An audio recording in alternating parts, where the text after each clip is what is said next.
Germany's military power in the Second World War did not rest on a single tank, aircraft, or weapon, but on how different machines were designed to function as parts of one system. When these vehicles worked together, they reshaped the tempo of warfare. When the system failed, Germany's battlefield advantage collapsed. Understanding these machines explains not only how Germany fought, but why early success gave way to strategic defeat. German vehicles were engineered to support mobility, coordination, and concentrated force across rapidly changing fronts. From armored spearheads to mechanized infantry and close air support, each platform served a specific role within a broader operational design. Examining representative vehicles reveals how German warfare functioned in practice rather than in theory. This analysis focuses on 4 key machines: the Panzer IV medium tank, the Tiger I heavy tank, the Sd.Kfz 251 armored half-track, and the Junkers Ru-87 dive bomber. The Panzer IV was the most important and enduring German tank of the Second World War, introduced before the war began. It remained in continuous production until 1945 and served on every major front. Unlike later German designs, it was not created to dominate enemy armor, but to support infantry and enable coordinated advances. Early versions of the Panzer IV were equipped with a short-barreled gun optimized for high explosive shells rather than armor-piercing combat. This reflected Germany's early doctrine, which emphasized breaking defensive positions, while lighter tanks engaged enemy armor.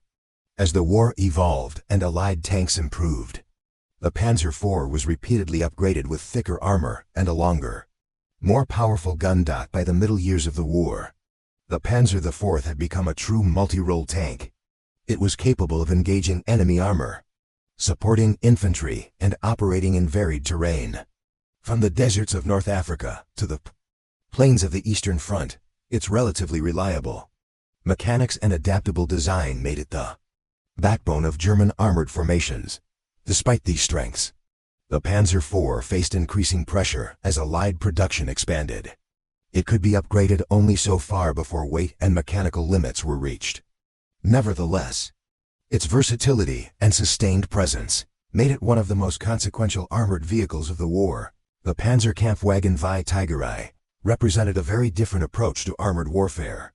Introduced in 1942, it was designed to restore battlefield superiority through overwhelming firepower and protection. Its thick armor and high-velocity 88mm gun made it capable of destroying most Allied tanks at long range. The Tiger I was not intended to replace existing tanks in large numbers. Instead, it was deployed in specialized heavy tank units and assigned to critical sectors.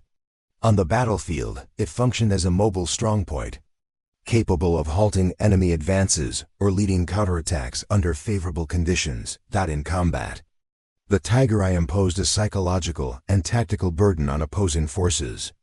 Allied units were forced to adapt their tactics, relying on numerical superiority, air power, or mechanical reliability rather than direct tank-on-tank engagements. However, these advantages came at a cost. The Tiger I was complex, resource-intensive, and difficult to maintain. Its heavy weight limited mobility and strained mechanical components, particularly in poor terrain. Fuel consumption and repair requirements further restricted its operational availability.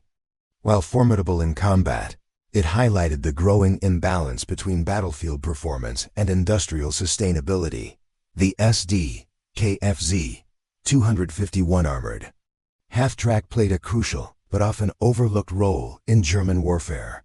It was designed to transport infantry under armor protection while maintaining the speed of armored units.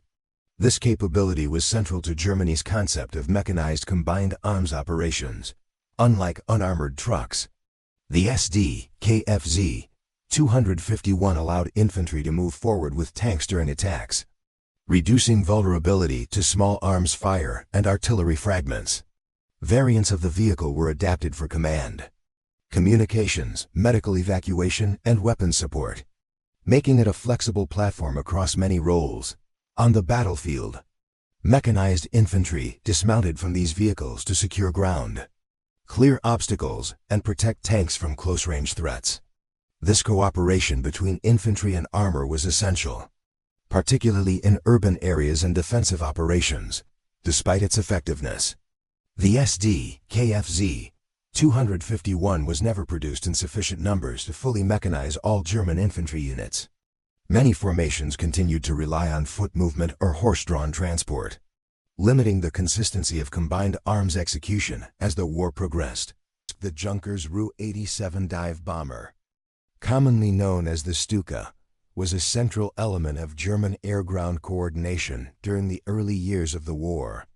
Its design prioritized accuracy over speed, allowing it to deliver precision strikes against battlefield targets.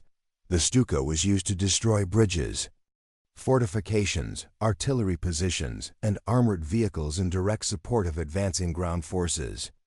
Its distinctive dive profile enabled pilots to release bombs with high accuracy, reinforcing the rapid breakthroughs that characterized early German campaigns.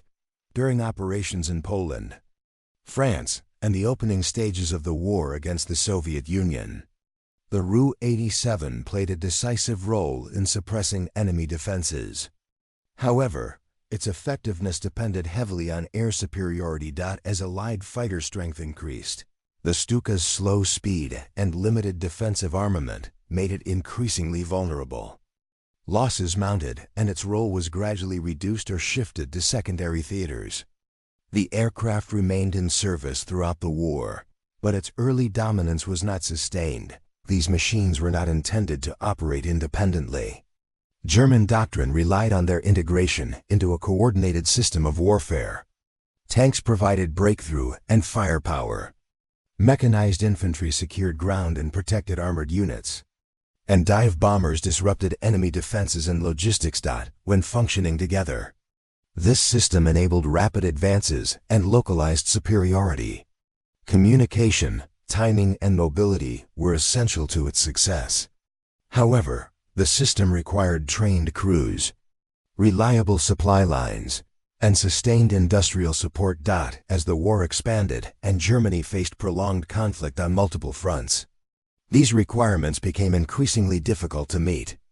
Mechanical losses, fuel shortages, and production constraints weakened coordination.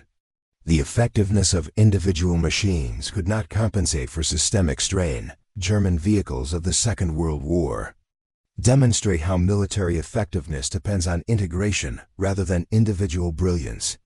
The Panzer IV, Tiger I, Sd.Kfz 251, and WWII each fulfilled a defined role within a broader operational concept. Their combined use shaped early German successes and exposed critical limitations over time. These machines illustrate both the strengths of coordinated design and the consequences of imbalance between battlefield ambition and long-term sustainability.